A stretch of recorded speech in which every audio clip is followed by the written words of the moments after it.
If you've already subscribed, please click the bell button for instant notifications of any new videos.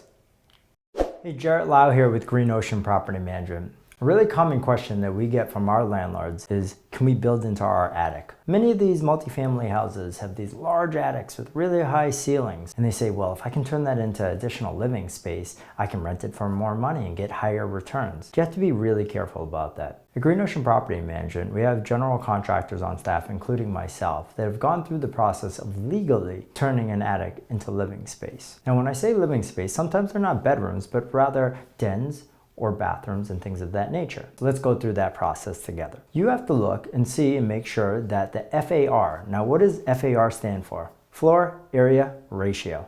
That means the amount of land that you have to the amount of square footage in your building.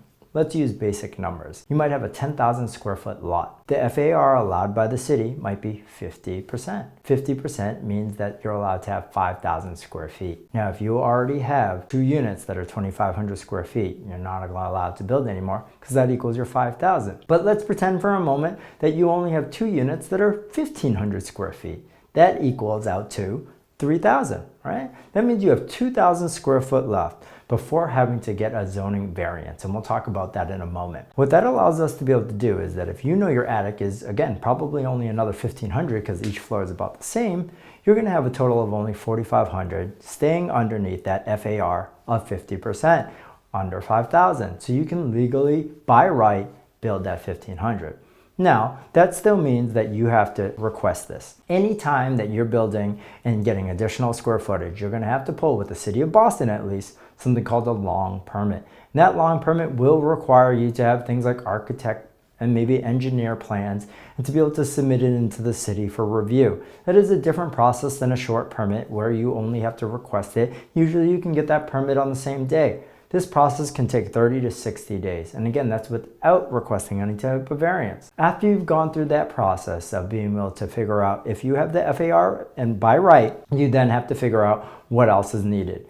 Sometimes if you go into attics, you're gonna need to have certain windows, certain egresses, such as windows that open a certain degree, fire escapes. You might have to hardwire your fire detectors and smoke and carbons. You might even need to make sure the handrails going upstairs is correct. You have to think about all these different things. You can't just go throw some insulation and sheetrock and paint and say, I have an attic and you can live in it. You have to make sure it's safe for your residents. Sure, it's a definite process to go through, but it's a process that's well worth it. And at Green Ocean Property Management, we've done tons of times for our clientele. So if you or anyone else you know is looking for a proactive property manager to help guide you through the process of building into your attic and perhaps finishing the space, please think of Green Ocean Property Management, where you get more than a property manager, you get peace of mind.